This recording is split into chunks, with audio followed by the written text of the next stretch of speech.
No se escribe este libro para convencer, sino para revelar.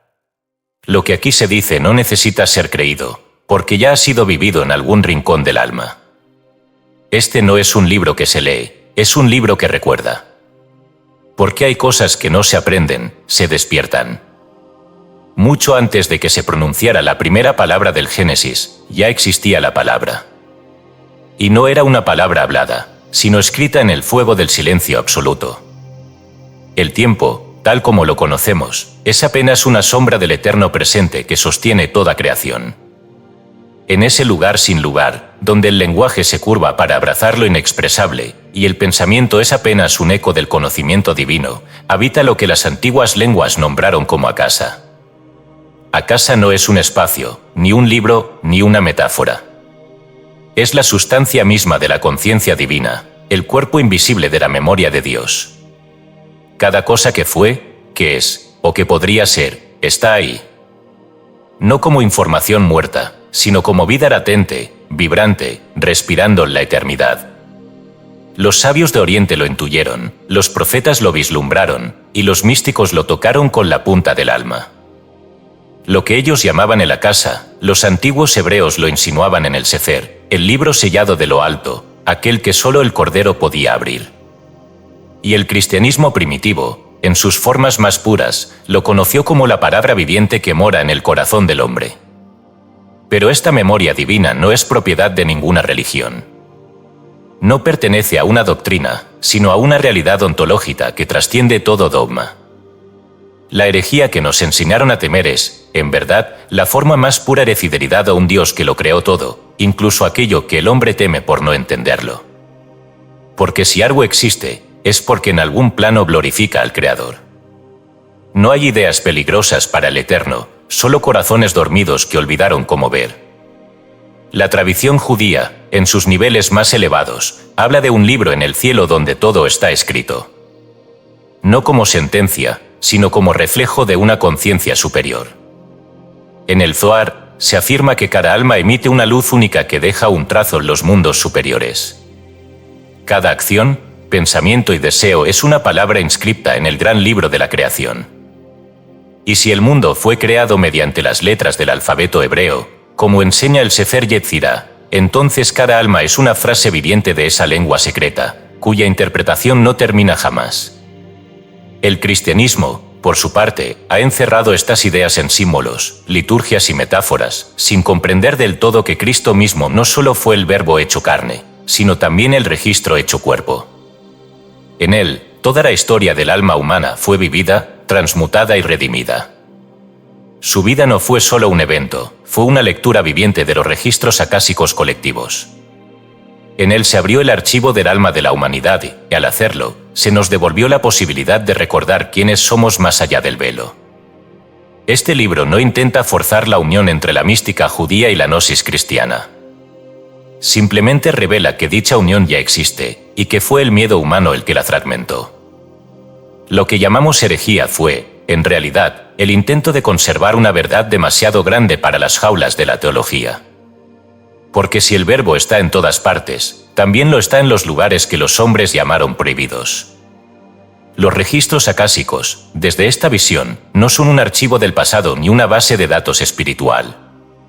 Son el recuerdo de Dios latiendo en todo lo creado. Y este recuerdo no está afuera, habita en ti.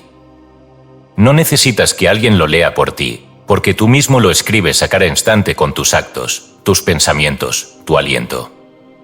Como decía un fragmento del Evangelio de la Verdad, lo que se oculta será manifestado, y lo que está escrito en el corazón será leído en voz alta por el alma. En este libro se despoja el velo. Se desafían las barreras del tiempo y la religión para mostrar que lo eterno nunca estuvo dividido. Se indaga en el Akasa no como exótico, sino como lo más íntimo que existe. Se buscará a Metatrón en los márgenes de la Torá, a Cristo en las entrañas de la palabra y a ti mismo en los fragmentos del universo. Porque no hay mayor archivo que el alma despierta. Y cuando el alma despierte, no dirá he aprendido algo nuevo, sino he recordado lo que siempre supe.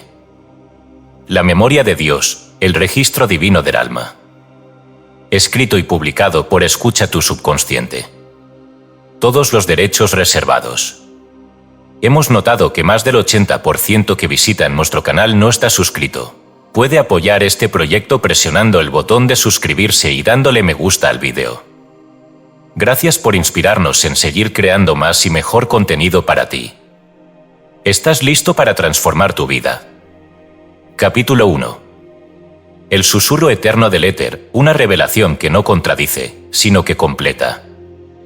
En el principio, antes del principio, cuando ni siquiera el verbo había sido pronunciado, el éter lo contenía todo. No era el éter de los físicos antiguos ni la sustancia sutil que los griegos imaginaron como quinto elemento. Era la expresión pura del ser sin forma, el aliento previo a la creación, la vibración que aún no se había densificado en palabra. Ese éter, llamado a casa en las lenguas del Oriente, es el campo donde todo lo posible, todo lo real, todo lo soñado, reposa en perfecta conciencia. Este éter no contradice a la revelación judeocristiana, la antecede, la sostiene, la completa. No hay herejía en el reconocimiento de que lo dicho en el Sinaí es eco de un silencio más antiguo. No hay traición en ver en las tablas de Moisés una copia terrestre de un registro anterior, escrito en el fuego invisible del Espíritu.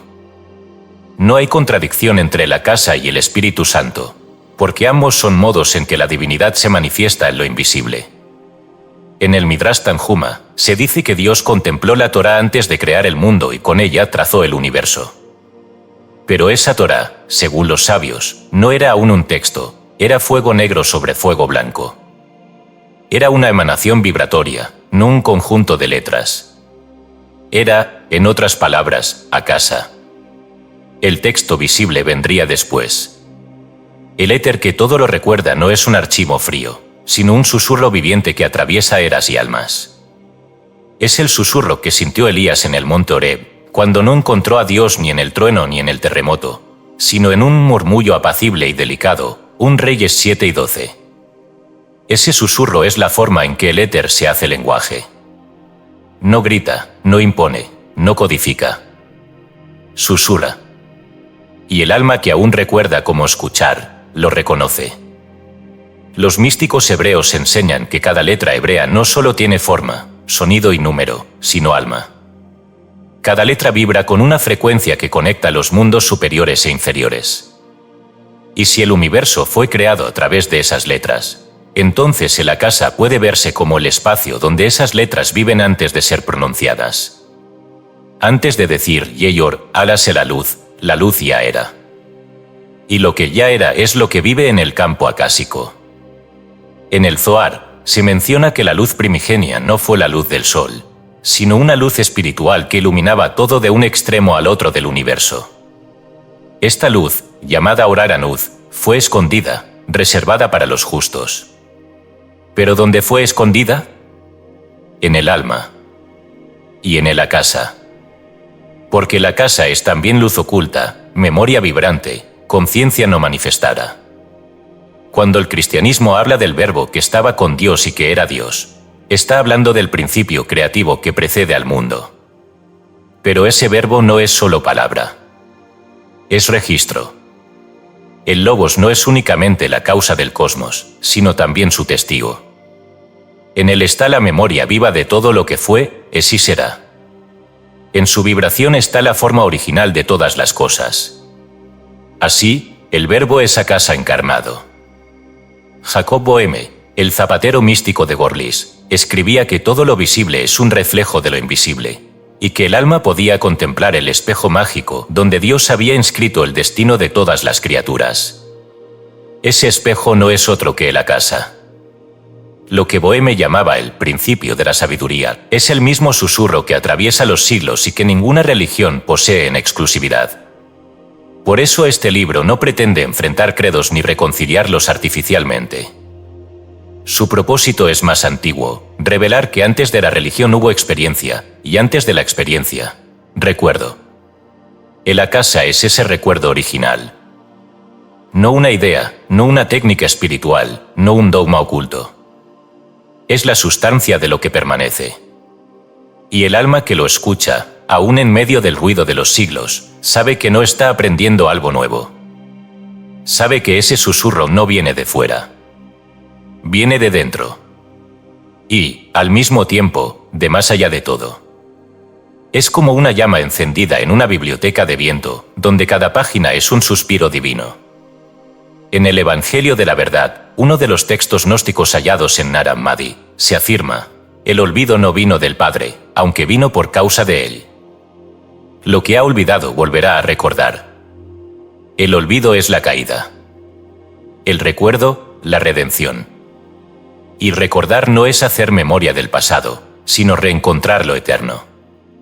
El Akasha es, en este sentido, una forma de salvación sin intermediarios. No porque reemplace la fe, sino porque la fecunda. No porque niegue a Cristo, sino porque lo revela en su forma más profunda, como verbo que no solo crea, sino que archiva. Como palabra que no solo dice, sino que guarda. Como espíritu que no solo sopla, sino que escribe. Este susurro eterno no contradice la escritura, la precede. No niega la revelación, la completa.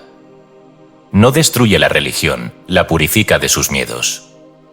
Porque en el silencio donde todo fue escrito, no hay doctrina, solo verdad. Y esa verdad no necesita defensa, porque quien la escucha desde el alma, sabe que siempre la conoció. Capítulo 2. El libro antes del Génesis, cuando la luz escribió el tiempo.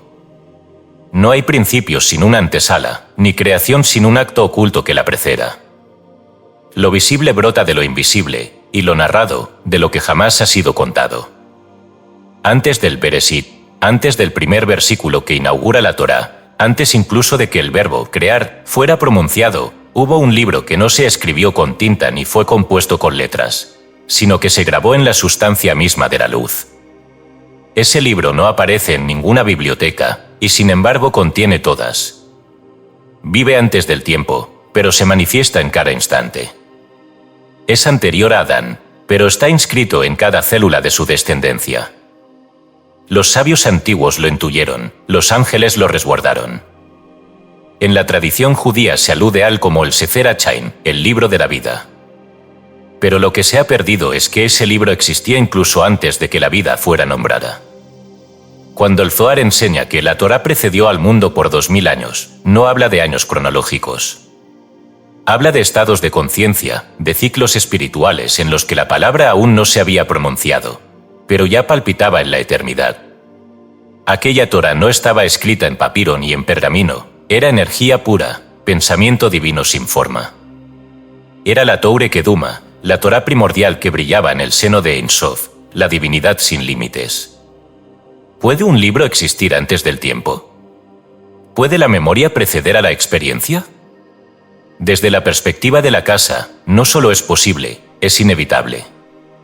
Porque la casa es ese estado de conciencia donde todo lo que será ya ha sido, no como determinismo, sino como resonancia perfecta entre la intención divina y la creación viviente. Así como la semilla contiene el árbol, el Akasha contiene la historia de los mundos antes de que estos se desplieguen. En el libro de Enoc, se describe cómo los ángeles registran cada obra humana y la presentan ante el Altísimo. Pero hay una escena aún más enigmática, donde Enoc asciende a los cielos y contempla las tablas celestiales, donde está escrita toda la sabiduría antes del mundo. Estas tablas, ocultas a los hombres pero reveladas a los justos, son imágenes de la casa, la luz hecha palabra, la conciencia hecha forma etérica. El tiempo, como lo entendemos, no es más que un eco de esa escritura. Cada segundo es una sílaba pronunciada por el verbo. Cada evento es una letra revelada del gran texto.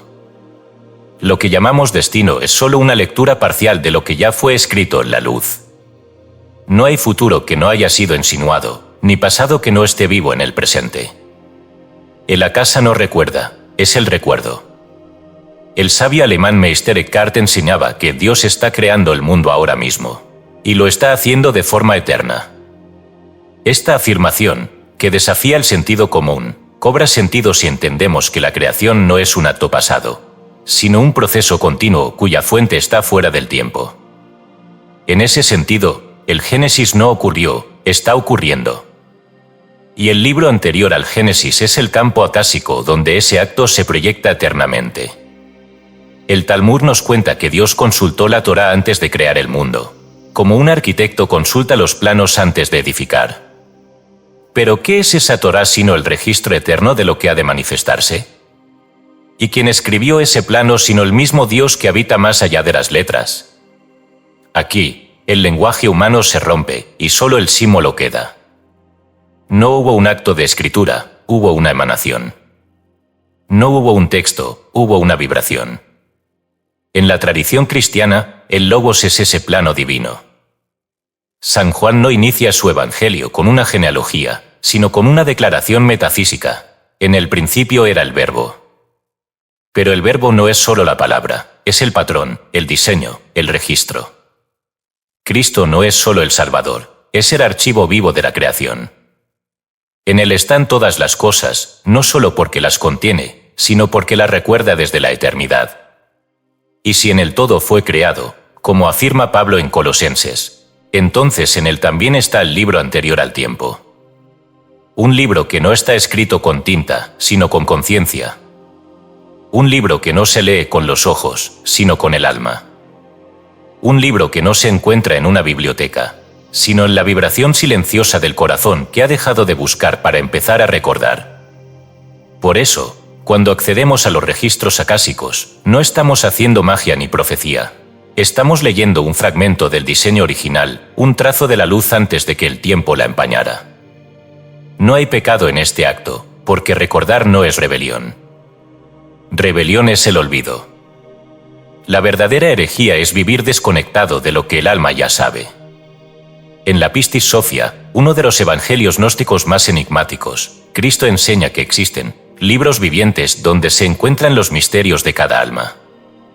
Y que estos libros no están afuera, sino que son los propios cuerpos glorificados de quienes han recordado su origen. El cuerpo como libro, el alma como escritura, el espíritu como lector. Todo está contenido en todo. El libro antes del Génesis no es un mito. Es una realidad tan viva como el aliento que ahora sale de tu boca. Es el mapa que trazaste antes de encarnar. Es la promesa no dicha, la historia no contada, la melodía que suena incluso cuando no hay oído que la escuche. Y su lenguaje no es el hebreo, el griego ni el sánscrito. Es la luz. Y la luz no se aprende, se recuerda. Capítulo 3. Los 7 sellos del alma y la ciencia del recuerdo divino. Hay cosas que no pueden abrirse con llaves, ni con fórmulas, ni siquiera con fe. Hay cosas que solo se abren desde dentro, cuando la vibración del alma alcanza cierta frecuencia que rompe el sello sin esfuerzo, como una flor que se abre al sol. Así son los sellos que guardan los registros más profundos de la memoria divina. No son castigos ni pruebas, son mecanismos cerrados que aseguran que el conocimiento llegue cuando el alma esté madura para recibirlo. No antes. En el Apocalipsis de Juan, se describe un libro sellado con 7 sellos, que nadie puede abrir excepto el Cordero. Este libro ha sido interpretado de muchas formas, pero pocos han intuido que no se trata de un texto externo, sino de la propia estructura sellada del alma humana. El libro está dentro de ti. Y cada sello es una capa vibracional, una puerta que se abre no con esfuerzo, sino con conciencia. El primer sello es el del nombre olvidado. Es la pérdida del origen. En la tradición hebrea, el nombre tiene poder creador. Conocer el verdadero nombre de una cosa es conocer su esencia. El alma, al encarnar, olvida su nombre esencial, su identidad divina. Este sello se rompe cuando uno comienza a recordar que no es solo hijo de la tierra, sino descendencia directa del Eterno. Como decía el Zohar, el alma es una chispa desprendida del trono de la gloria. Romper este sello es volver a saberlo. El segundo sello es el del tiempo lineal. Es la prisión de la cronología, la ilusión de que el pasado ya no existe y el futuro aún no ha llegado. Este sello encierra al alma en una secuencia de causas y efectos que la separan del eterno ahora. Cuando se rompe, el alma comienza a percibir la simultaneidad de los tiempos. Lo que fue, lo que es y lo que será se pliegan en un mismo acto de presencia. El recuerdo ya no es una función de la mente, sino un estado del espíritu. el tercer sello es el del lenguaje distorsionado. En Babel, el lenguaje fue fragmentado. Desde entonces, la palabra ha dejado de ser transparente. Este sello impide que el alma escuche la voz verdadera. Pero cuando se rompe, se accede al lenguaje original, a la vibración pura que nombra sin confundir. En el Sefer Yetzirah, se enseña que el universo fue creado con 22 letras madre. Romper este sello es aprender a leer la realidad con esas letras interiores, sin necesidad de diccionario. El cuarto sello es el del cuerpo como cárcel. Aquí, el alma se identifica con su envoltura, con su forma, con su carne. Olvida que el cuerpo es un vehículo, un símbolo viviente. Este sello se rompe cuando el alma comienza a ver el cuerpo como un papiro sagrado, un texto en sí mismo. Como decía el Derarda de Bingen, el cuerpo es la sombra del alma. Y cada órgano es una sílaba. Cada latido, una oración. El quinto sello es el del miedo ancestral. Es el sello que encierra la memoria traumática de generaciones, el eco de todas las muertes, los exilios, las traiciones. Está inscrito en los huesos, en la sangre, en los sueños. Pero cuando se rompe, se libera la herencia de luz que también fue olvidada. Como enseña el libro de Enoc, los justos no solo heredan la tierra, sino también el cielo que les fue ocultado. El sexto sello es el de la dualidad. La separación entre Dios y el mundo, entre lo sagrado y lo profano, entre tú y el otro. Este sello mantiene la ilusión de distancia, de exilio eterno. Pero cuando se rompe, la unidad se revela. No como teoría, sino como experiencia viva. Como afirmó Inarabi, Él es tu espejo, y tú eres el suyo. Nadie ve a Dios sin verse a sí mismo. El séptimo sello es el del silencio absoluto. El más profundo. El que está más allá del pensamiento, de la emoción, de la forma. Es el sello que protege el trono. Cuando se rompe, no se accede a una nueva idea, sino a una presencia. Es el momento en que el alma ya no recuerda con la mente, sino con el ser entero. Se convierte en el recuerdo mismo. Y entonces el libro puede abrirse, no porque alguien lo haya autorizado, sino porque el alma se ha convertido en su propio lector legítimo. Esta ciencia del recuerdo divino no se enseña en escuelas, ni se transmite por tradición. Es la ciencia del espíritu, del retorno, de la transparencia interior. No es una gnosis elitista ni un conocimiento oculto para unos pocos. Es una capacidad natural del alma despierta. Como decía Simone Weil, toda verdad que no nos transforma, no es más que una palabra vacía. Y lo que transforma no es aprender algo nuevo, sino recordar lo que siempre estuvo allí. El Akasa no es una biblioteca celeste flotando en el cosmos. Es el archivo viviente de tu propia conciencia, sellado hasta que dejes de buscarlo fuera. Los 7 sellos no son obstáculos, son pruebas de madurez. Como los anillos de un árbol, como las capas de una cebolla sagrada, como los velos que cubren el arca de la presencia. Cada uno tiene su hora. Y cuando se abre el último, no hay fanfarria, no hay grito. Solo un susurro. El mismo que se escuchaba antes del tiempo. El mismo que escribe estas líneas sin tinta.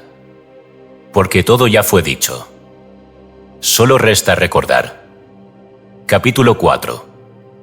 La voz del trono, la palabra que registra y revela. No toda voz es un sonido, ni toda palabra nace del lenguaje. Existen palabras que no se oyen con los oídos, sino que se perciben con el alma entera. Palabras que no se pronuncian, pero que vibran en el corazón como una sentencia eterna. Palabras que no solo dicen, sino que crean, revelan y dejan huella. Así es la voz del trono, un verbo viviente que no solamente habla, sino que registra en la luz misma todo lo que es y será. Desde tiempos inmemoriales, las visiones de los profetas han descrito al trono de Dios como un espacio donde el juicio, la sabiduría y la gloria convergen. Pero más allá de las representaciones visuales, el trono no es un objeto, es una conciencia. Una conciencia tan elevada que su palabra no es dictado, sino espejo absoluto del ser. Lo que la voz del trono pronuncia no está separado de lo que existe, es su origen y su reflejo. En el libro de Daniel, se dice: estuve mirando hasta que fueron colocados tronos, y un anciano de día se sentó, el tribunal se sentó, y se abrieron los libros. Daniel 7, 9-10. Los libros que se abren ante el trono no son rollos físicos, sino registros vivientes. Son memorias del alma y del universo, escritas por la misma voz que, al nombrar, inscribe. La tradición judía enseña que cada palabra dicha por el Altísimo no desaparece, permanece suspendida en el tiempo, vibrando eternamente en las alturas. Cada decreto divino no es una orden que caduca, sino un acto eterno de inscripción. Es la palabra que graba, no en piedra, sino en éter. La Cábala nos revela que el trono está compuesto por las letras del nombre sagrado. En esta visión, el trono no es más que la manifestación vibratoria del nombre inefable, el tetragrámaton, en su estado de máxima resonancia. Y si Dios es nombrado por letras, entonces su voz no es otra cosa que la organización dinámica de esas letras vivas. Lo que se dice desde el trono, queda inscrito en el Akasa como estructura divina de la existencia. La mística cristiana, en sus rincones más profundos, entendió que la palabra no es solo un medio de revelación, sino también de inscripción. Cuando el Verbo se hace carne, no solo baja a morar entre nosotros, sino que se convierte en registro encarnado.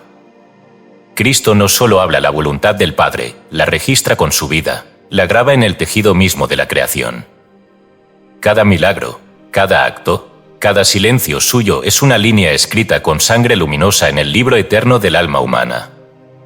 No por casualidad, en el Evangelio de Felipe, uno de los textos gnósticos más potentes, se afirma: la palabra crea todo. Nadie puede ver nada sin la palabra. La verdad no es revelada, sino reconocida cuando la palabra la nombra. Lo que la palabra del trono revela, no es nuevo. Es lo que siempre estuvo allí, esperando ser recordado.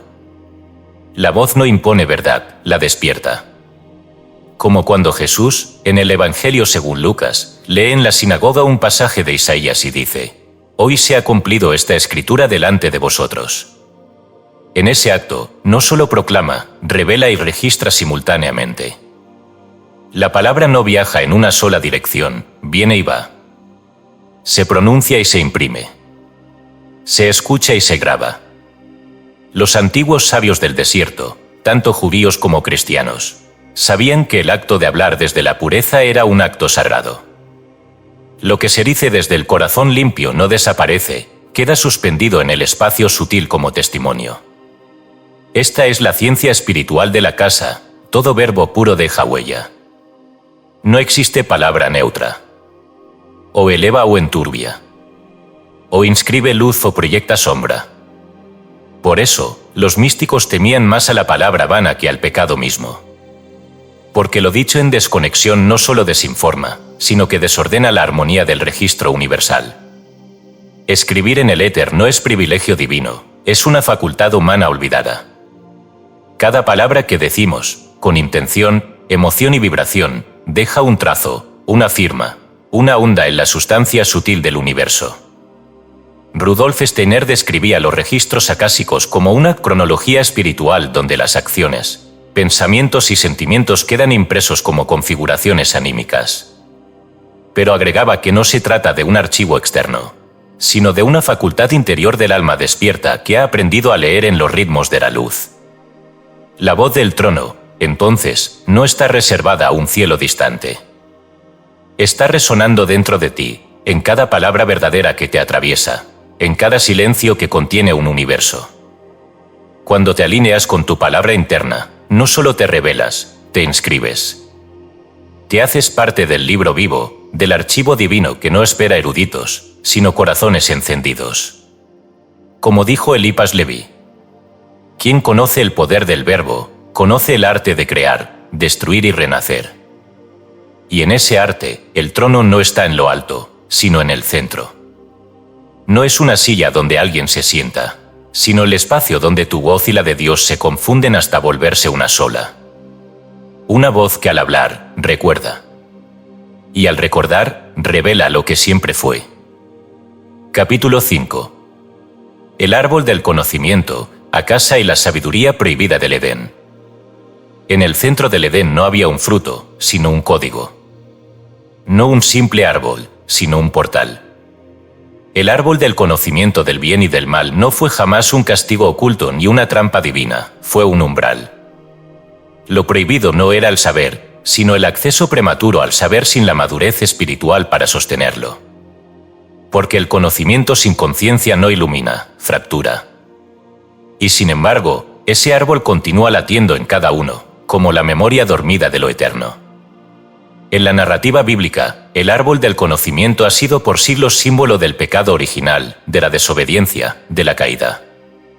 Pero en los círculos místicos más antiguos, en la Cábala, en los escritos gnósticos y en los ecos del cristianismo esotérico, ese árbol es otra cosa. Es el símbolo vivo de la casa primigenio, el registro puro de toda sabiduría antes de que fuera dividida en dualidad. Cuando el Génesis afirma que el árbol otorgaba conocimiento del bien y del mal, no habla de moral, sino de polaridad. De los extremos de una misma verdad fracturada. Antes de ese acto, Adán y Eva vivían en unidad. Veían el todo, no las partes. Percibían el mundo desde la no dualidad, desde el centro. Pero al comer del fruto, se abrió una dimensión, la de la conciencia dividida. El registro unificado de la realidad fue quebrado, y nació la necesidad de recordar lo perdido. Ese árbol contenía la sabiduría sagrada de la creación. En la tradición del Zohar, se dice que su raíz penetraba los 7 cielos, y sus ramas abarcaban los mundos superiores e inferiores. Era una red viva, vibrante, donde cada hoja era una letra, cada fruto una enseñanza. Era la matriz de los registros, el espejo donde lo invisible se reconocía. Su conocimiento no era conceptual, era vibratorio. Entrar en su campo significaba activar en el alma un despertar ancestral. Pero el alma humana, aún inmadura, no estaba lista. Quiso tocar el código sin haber afinado el canal. Y así, en vez de revelar la luz, proyectó la sombra. No fue castigada. Fue reubicada en un plano donde debía aprender a leer fragmentalmente lo que antes entendía por unidad. Así nació el tiempo, el lenguaje, el olvido. Así nacieron los velos. La tradición gnóstica sostiene que el verdadero error no fue comer del fruto, sino hacerlo sin guía, sin discernimiento. En el Evangelio de Judas se insinúa que el conocimiento oculto no está prohibido por el Altísimo, sino protegido por los ángeles para evitar que su poder caiga en manos de almas sin preparación. En este contexto, el Akasa del Edén no fue cerrado, fue sellado con símbolos, parábolas, mitos, esperando a ser redescubierto desde adentro. Los cabalistas antiguos hablaban del Etzadat como una red cósmica de inteligencia. No era solo un árbol literal, sino una estructura etérica donde el conocimiento del universo se entrelazaba en forma de patrones, geometrías y vibraciones. La caída fue, en realidad, la desconexión de esa red. Una pérdida de frecuencia. Pero no definitiva. El místico cristiano Orígenes, condenado por la ortodoxia pero venerado en silencio por los sabios, enseñaba que el alma preexiste y que su descenso al mundo fue una forma de olvido necesario para que el recuerdo tuviera mérito. Según esta visión, el árbol del conocimiento no fue el fin de la inocencia, sino el inicio del viaje de regreso al origen. El alma no fue condenada, fue enviada a buscar la sabiduría que ya poseía, pero había dejado de comprender. El Akasa edénico no desapareció. Fue ocultado en el corazón humano. Cada alma lleva dentro un fragmento de ese árbol. Cada vida es una hoja que intenta volver a conectarse con su raíz. Y cada acto de amor, de lucidez, de belleza, es una forma de reactivar la red perdida. No para volver al Edén como estaba, sino para recrearlo desde una conciencia más alta. En la Pistis Sophia, la sabiduría caída llora por haber descendido a los mundos inferiores. Pero el Cristo le responde que su caída fue necesaria para iluminar lo oscuro. Así también, la caída del hombre fue la siembra de una luz más profunda. El árbol no murió, se convirtió en cruz. Y la cruz, en escalera. Cuando accedemos a los registros acásicos, no estamos violando un secreto divino. Estamos desandando el exilio. No buscamos poder, sino recuerdo. No queremos dominar el bien y el mal, sino integrar su raíz común. Porque más allá del dualismo, el árbol es uno. Y su conocimiento, como el de la serpiente de bronce en el desierto, no mata, sana cuando se contempla desde la altura. Así entendemos que la sabiduría del Edén no fue prohibida por crueldad, sino preservada por compasión. Que lo oculto no es enemigo de la fe, sino su alimento más profundo. Y que el verdadero fruto prohibido no es el conocimiento, sino el olvido voluntario. El acasa y el árbol del conocimiento no son símbolos separados. Son nombres distintos para un mismo misterio, el del alma que lo contiene todo, pero que debe perderse para volverse digna de recordarlo. Capítulo 6. El rastro de fuego en las tablas del alma, registros, juicio y misericordia. No todas las tablas fueron de piedra, ni todos los mandamientos fueron escritos con tinta. Antes del Sinaí, antes del estruendo del monte y el temblor del pueblo, ya había sido escrita la ley, pero no en una lengua ni en un código externo, en el alma. Porque toda alma desciende con algo inscrito, con un fuego secreto que marca sin quemar, que guía sin imponerse, que habla sin sonido. Ese fuego es el trazo invisible del registro. Y su escritura es un equilibrio entre juicio y misericordia. El monte Sinaí fue testigo de una ley dada, pero no revelada del todo. La Torá, según enseña el Zohar, descendió capa por capa, en niveles de interpretación que van desde la letra hasta el misterio. Pero la verdadera Torá, aquella que arde y no consume, como la zarza de Moisés, es la que se escribe dentro, en el silencio del alma que se ha vuelto receptáculo del fuego divino. Porque hay una tabla que no puede romperse, la tabla viva del corazón. En el Talmud, Nedarim 32, los sabios dicen que las primeras tablas fueron dadas con grandeza, pero tras el pecado del becerro de oro, las segundas fueron entregadas en secreto, con lágrimas y humildad. Esta diferencia encierra un misterio. Los registros del alma no son solo un juicio severo, sino también un acto de misericordia que permite comenzar de nuevo. Lo escrito en piedra puede romperse, lo grabado en el alma se transforma.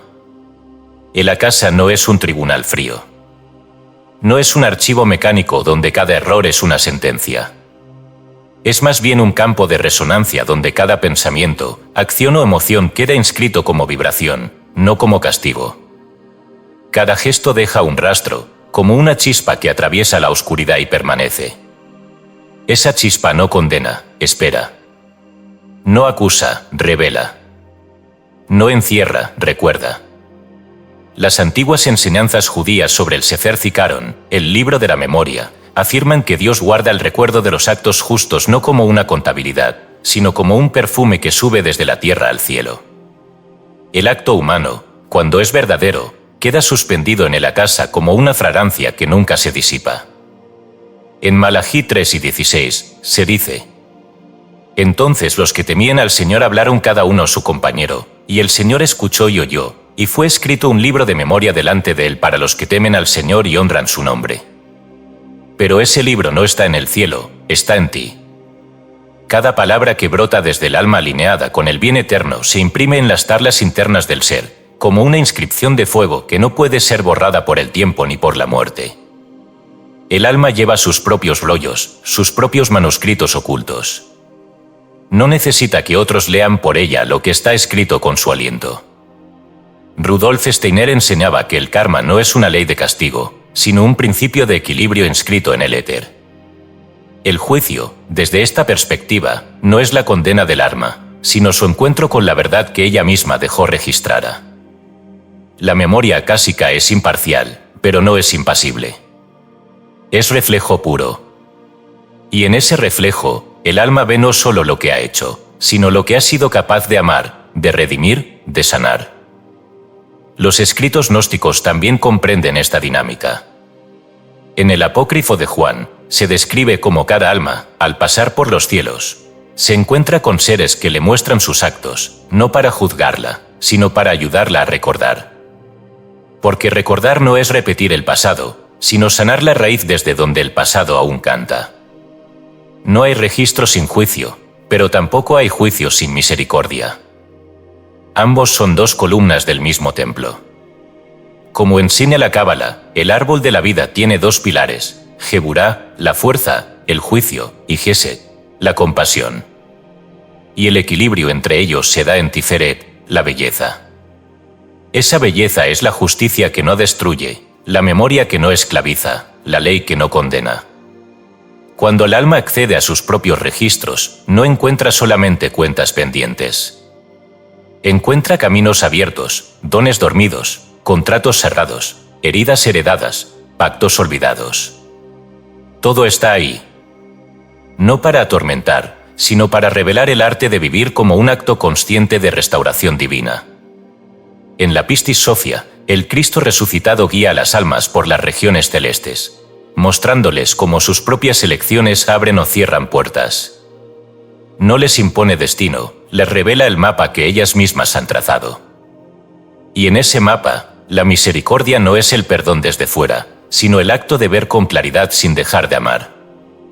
El rastro de fuego en las tablas del alma es indeleble, pero no inflexible. Lo que ha sido escrito puede ser leído desde otro ángulo, con nueva luz, con más conciencia. Y entonces, lo que parecía un error, se vuelve aprendizaje. Lo que parecía destino, se vuelve elección. Lo que parecía juicio, se vuelve guía. Porque en el reino del registro, todo lo que fue grabado espera ser redimido por la mirada del alma despierta. Y esa mirada no juzga, reconoce. Capítulo 7. Entre el cielo y el nombre, la memoria que vive en las letras hebreas. Antes de que existieran los cielos y la tierra, antes de que el tiempo comenzara su danza y la historia sus ciclos, había un nombre. No un nombre como los que usamos para identificar lo externo, sino un nombre que era en sí mismo la esencia del ser, la semilla sonora de toda creación. Ese nombre no fue pronunciado, sino vibrado. No fue escrito, sino emanado. Y en él estaban contenidas las letras, no como signos, sino como fuerzas vivas, entidades espirituales que sostenían el equilibrio entre el cielo y el alma. Los sabios de Israel enseñaron que Dios creó el mundo con letras. No con materia, ni con energía, sino con vibración inteligible. El Sefer Yetzirah, uno de los textos más antiguos de la tradición cabalística, afirma que el universo fue formado por medio de 22 letras hebreas combinadas con las 10 sefirot, emanaciones divinas, como un sistema de proporciones perfectas. Cada letra era una emanación del nombre, y cada combinación, un registro. El mundo, entonces, es un texto viviente. Pero no cualquier texto. Las letras hebreas no son meros caracteres. Cada una es un canal de energía espiritual, una frecuencia sagrada que contiene arquetipos cósmicos. Aleph no es solo la primera letra, es el soplo silencioso del principio, la unidad invisible. B, la segunda, representa la dualidad, la casa, la creación manifestada. Y así, cada letra revela no solo significado, sino memoria, la memoria del acto creativo. Si todo fue creado por medio de letras, entonces todo está inscrito con ellas. El alma humana, portadora de una chispa del Eterno, lleva también dentro de sí la resonancia de esas letras. No solo fueron utilizadas para formar el mundo externo, también fueron grabadas en el mundo interno.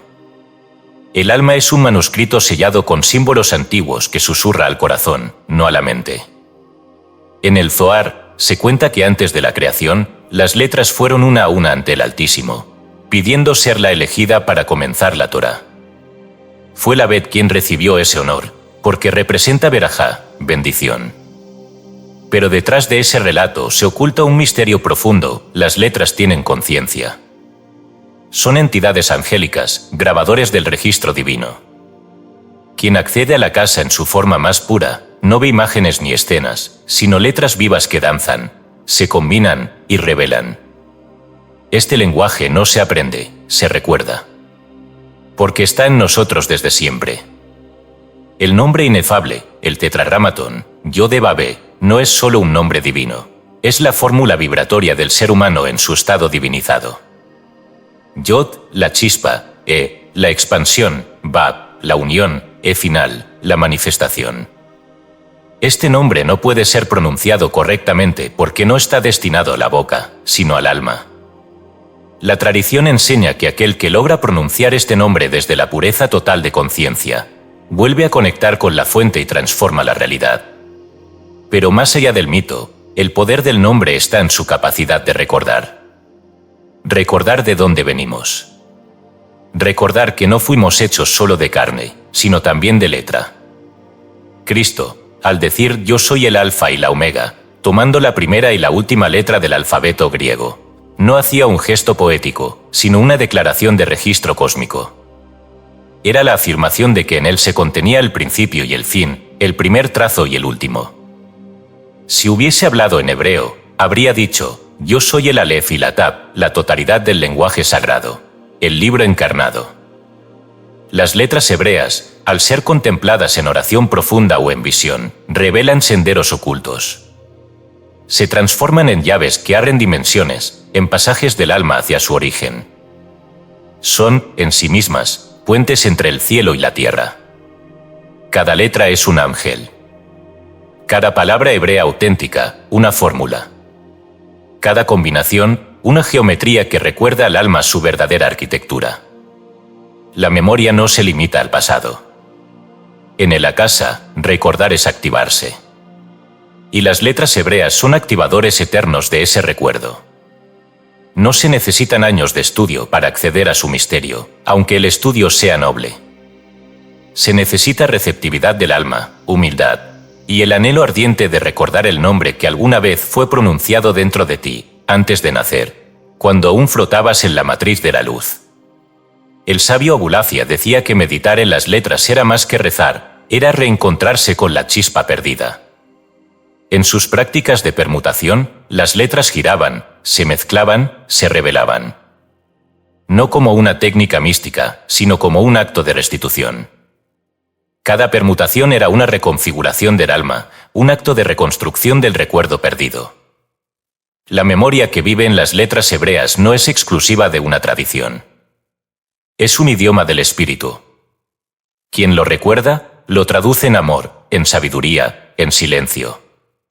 Porque hay momentos en que no se puede hablar, y lo único que vibra en el pecho es una letra, una única letra que ilumina todo.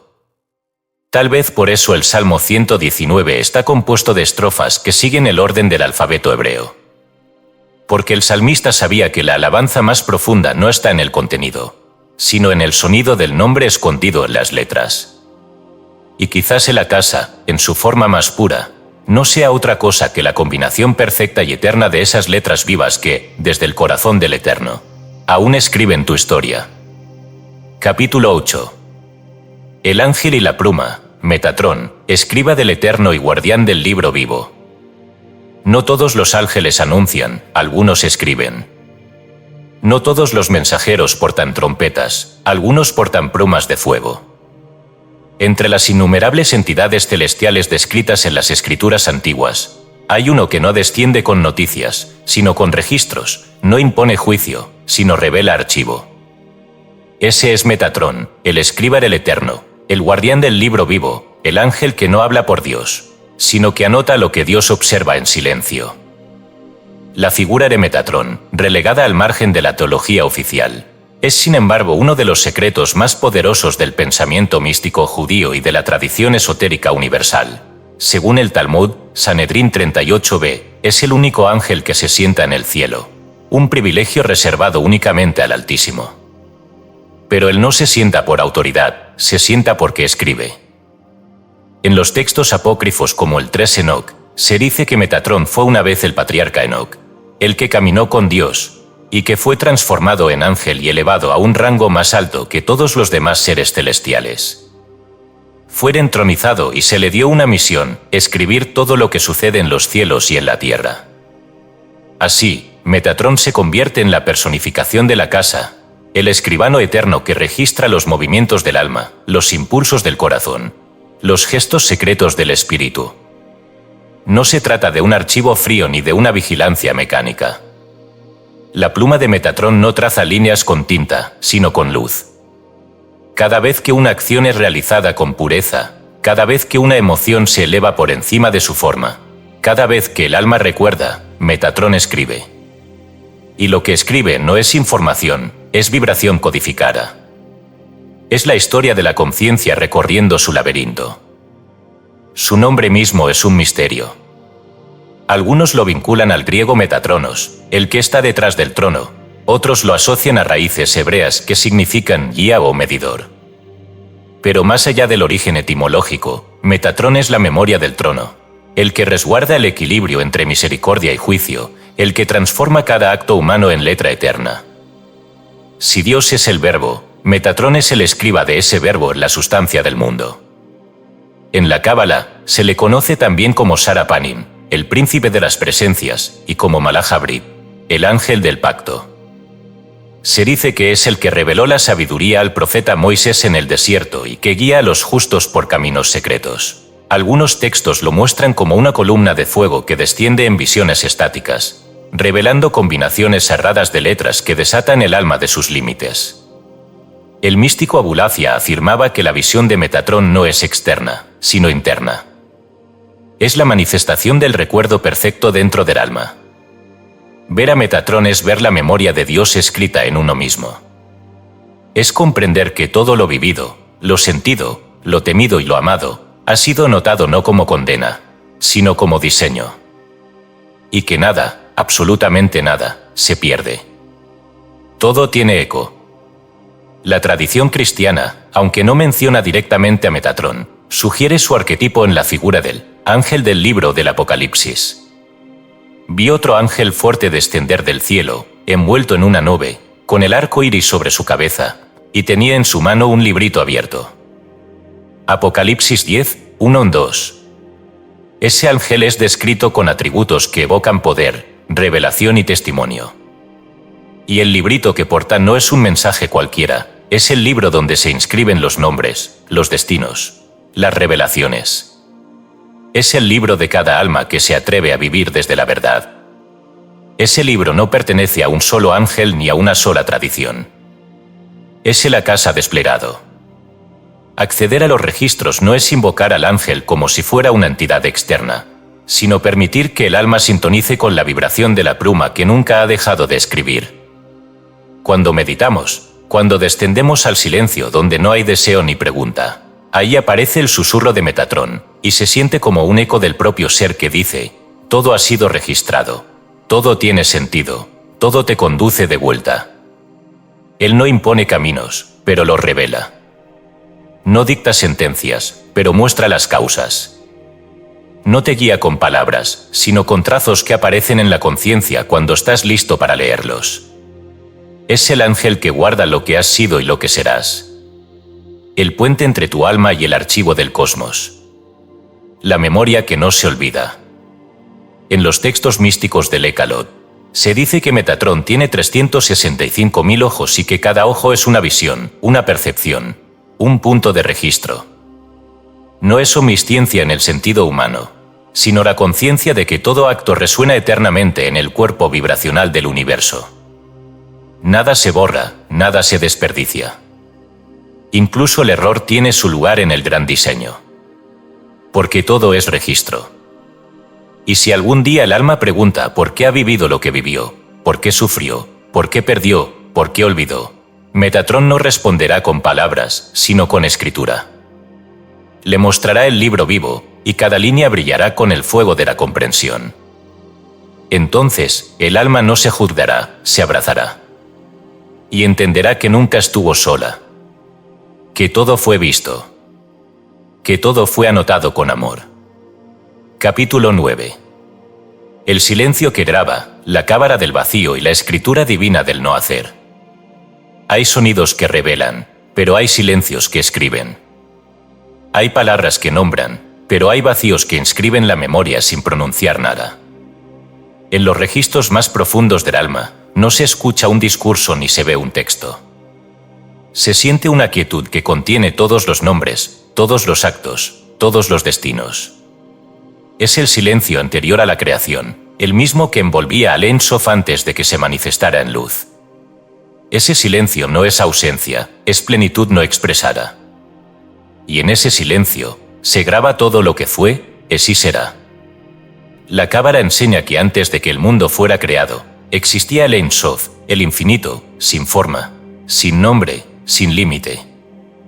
No había letras, ni ángeles, ni pensamiento.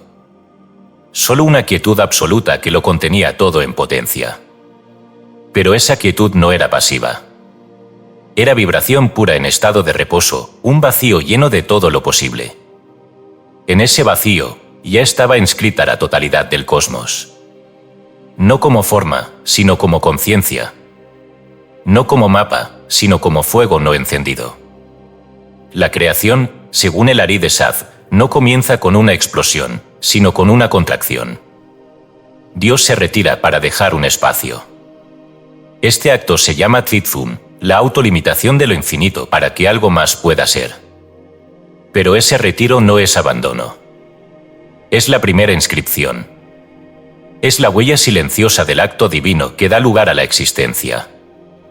Y así, el vacío se convierte en la primera página del libro sagrado. Ese vacío no es un espacio muerto. Es el útero cósmico donde las letras aún no han descendido, pero ya existen en forma de resonancia. Cuando el alma se sumerge en meditación profunda, alcanza ese espacio sin forma, y allí descubre que todo lo que ha buscado está silenciosamente presente. Porque la casa no siempre se manifiesta en visiones, imágenes o voces. A veces, se manifiesta en una presencia sin atributos, en una contemplación sin objeto. En la tradición judía, uno de los nombres más sagrados de Dios es Hamakom, el lugar. Pero no se refiere a un sitio físico. Se refiere a ese estado interno donde Dios habita como silencio vivo. En ese lugar, no hay necesidad de preguntar, porque la respuesta está contenida en la calidad del silencio mismo.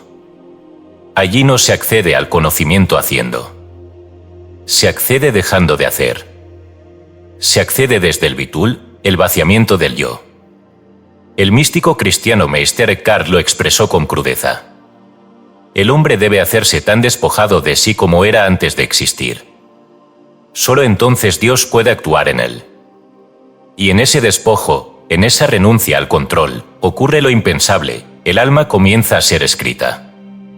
No con palabras, sino con presencia.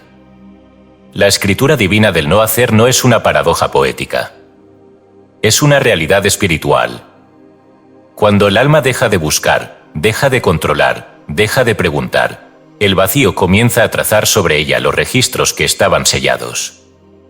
En el Zohar, se dice que la luz más alta solo se manifiesta en el lugar más oscuro. Y esa oscuridad no es maldad ni ignorancia, sino vacío fértil, silencio radical, punto cero.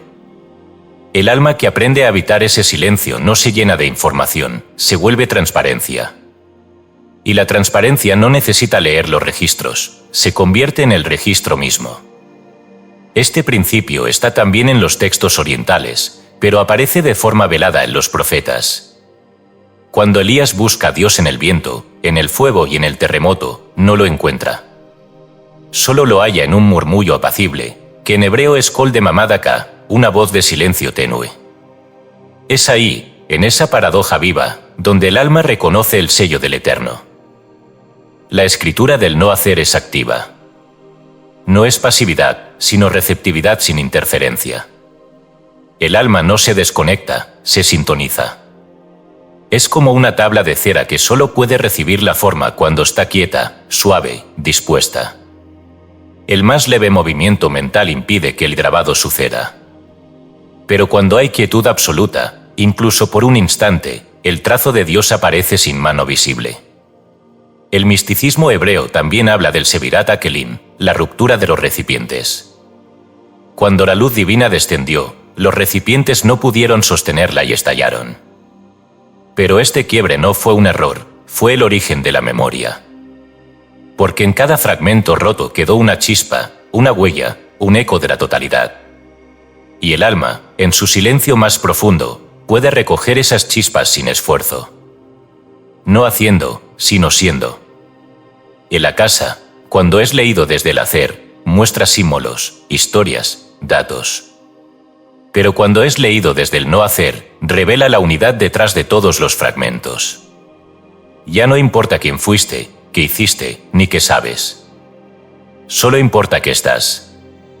Y ese estar puro, ese silencio sostenido, es la inscripción más sagrada. En los manuscritos gnósticos, especialmente en el Evangelio de la Verdad, se sugiere que el error humano proviene del olvido. Pero no del olvido intelectual, sino del olvido del silencio original. Recuperarlo no es recordar información, sino regresar al punto donde el alma fue escrita por primera vez. Allí, en el vacío, el alma vuelve a ser verbo, vuelve a ser nombre, vuelve a ser luz. Y entonces comprende que el no hacer no es pasividad, sino comunión. Que el vacío no es ausencia, sino totalidad sin forma. Que el silencio no es el fin de la palabra, sino la fuente de donde toda palabra verdadera brota. Y que en ese silencio que graba, Dios sigue escribiendo tu historia. No con juicio, sino con presencia. No con exigencia, sino con ternura infinita. Capítulo 10. Cristo como archivo viviente, el Logos encarnado como registro perfecto. En el principio era el Verbo, pero ¿qué significa ser verbo en un universo donde cada acto, pensamiento y palabra deja una huella indeleble? El Verbo, el Logos, no fue una simple afirmación creativa de Dios, sino la totalidad vibrante de su memoria encarnada. Cristo, en este misterio profundo, no solo fue enviado como Salvador, sino como archivo viviente de la conciencia divina, la manifestación perfecta de la casa en forma humana. No vino solamente a hablar del reino, sino a mostrar cómo ese reino ya está escrito en lo profundo del alma. No descendió para inaugurar un camino nuevo, sino para recordar el sendero olvidado que siempre estuvo inscrito en el interior. Cristo no fue un mensajero que trajo palabras, fue la palabra que recordaba todo. El Evangelio de Juan, que no empieza con genealogías sino con un pronunciamiento cósmico, ya sugiere esta dimensión acásica del Cristo. En el principio era el Logos, y el Logos estaba con Dios, y el Logos era Dios. Y el Logos se hizo carne, y habitó entre nosotros. Juan 1:14. Ese Logos, esa palabra eterna, no solo creó el mundo, sino que contiene su historia, su sentido, sus múltiples versiones posibles.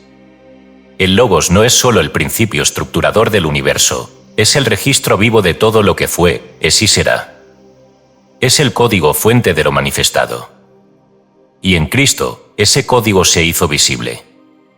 Por eso, cada gesto suyo, cada silencio, cada mirada, cada parábola aparentemente sencilla, no era solo enseñanza, era revelación de archivos antiguos, resonancia de una memoria eterna.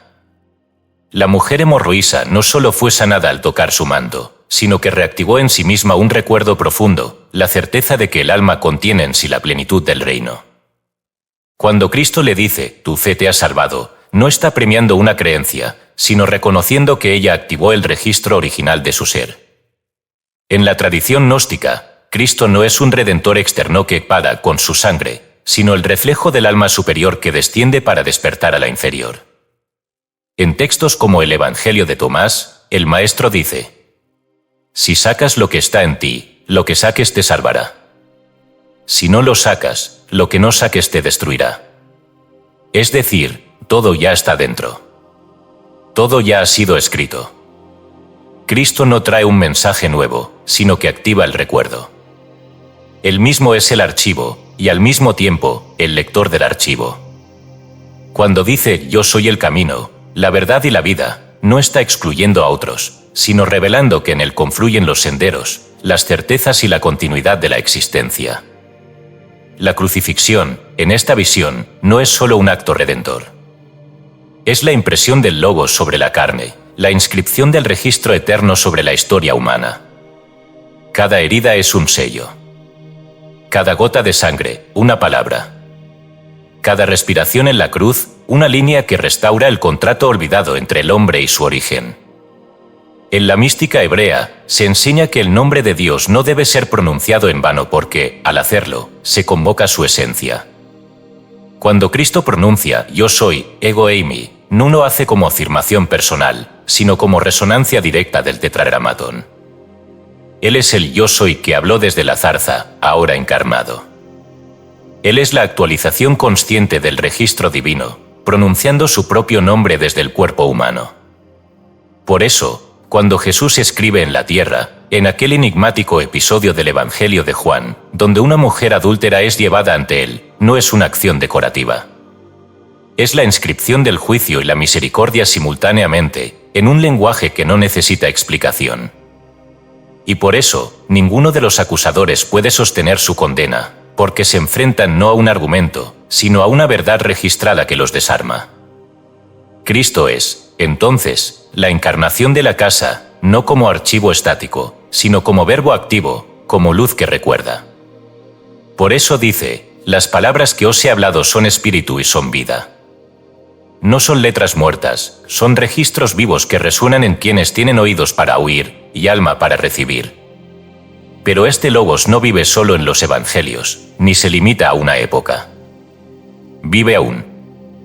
Late aún. Y el alma que lo invoca desde la verdad se convierte también en archivo vivo. Por eso Pablo declara, ya no vivo yo, sino que Cristo vive en mí. No como ideología, sino como estructura interna. El Logos no es una figura histórica, es un patrón espiritual que se actualiza cada vez que el alma deja de repetir y empieza a recordar. Recordar que fuiste creado con verbo. Que fuiste inscrito en luz. Que tu nombre no está solo en libros terrenales, sino en el libro de la vida, y ese libro es el Cristo dentro de ti. No como concepto, sino como vibración. Y así, Cristo no es solo redentor, ni maestro, ni profeta. Es el testigo silencioso que habita en el fondo de tu conciencia, esperando que mires hacia adentro para leer lo que siempre fue. Capítulo 11. La herejía de la unidad, lo que une lo separado jamás fue pecado. El universo no comenzó con una explosión, sino con una comunión. En el principio no hubo distancia, ni jerarquía, ni diferencia. Hubo unidad pura, indivisible, completa. Y sin embargo, esa unidad no era inmóvil, no era negación de la diversidad, sino su matriz invisible. Como un círculo tan vasto que todo lo contiene sin perder su centro, así era la realidad antes de ser fragmentada. La separación no fue el pecado original, sino la pedagogía de lo eterno, una ilusión necesaria para que el alma descubriera, en el regreso, la profundidad del uno. La historia del espíritu humano ha sido una lucha constante contra esa separación. Religiones que dividen, dogmas que excluyen, lenguas que confunden. Y sin embargo, detrás de cada símbolo, detrás de cada rito, la nostalgia del uno sigue latiendo. No como utopía, sino como memoria. Porque el alma no busca algo que no conoce, busca volver a lo que jamás dejó de ser. La herejía de la unidad no consiste en negar las formas, sino en recordar su origen común. En percibir que toda distinción es un velo, toda diferencia una pedagogía, todo antagonismo una escenificación temporal del juego divino. Cuando el alma alcanza esa comprensión, no hay ya juicio entre lo sagrado y lo profano, entre lo verdadero y lo equivocado. Todo es proceso. Todo es lenguaje. Todo es partitura de una única sinfonía. En el Tratado Tripartito, uno de los textos gnósticos hallados en Nag Hammadi, se afirma que el error nunca fue ajeno a la verdad, sino su sombra necesaria. Esta afirmación, perturbadora para la mente religiosa, es la clave de un misterio profundo. No hay luz sin sombra, pero tampoco sombra sin luz. Lo que fue llamado pecado fue, en muchos casos, la anticipación temerosa de una revelación aún no comprendida. El alma que experimenta la casa desde los planos más elevados no ve opuestos, ve patrones. No encuentra contradicciones, sino simetrías ocultas. Y lo que desde abajo parece conflicto, desde arriba se revela como danza. Esa es la perspectiva desde la que Cristo ora, en el Evangelio según Juan. Para que todos sean uno, como tú, Padre, en mí y yo en ti, para que también ellos sean uno en nosotros. Juan 5:21. No pide conformidad. Pide comunión. No propone uniformidad, sino resonancia. Porque en esa unidad no se diluye la identidad, sino que se realiza. La llama no pierde su esencia por pertenecer al fuego, la nota no desaparece por integrarse en la armonía. En la unidad verdadera, cada cosa brilla con su luz plena porque ha dejado de resistirse al todo. Y sin embargo, a lo largo de los siglos, todo intento de recordar esa unidad ha sido tachado de desviación.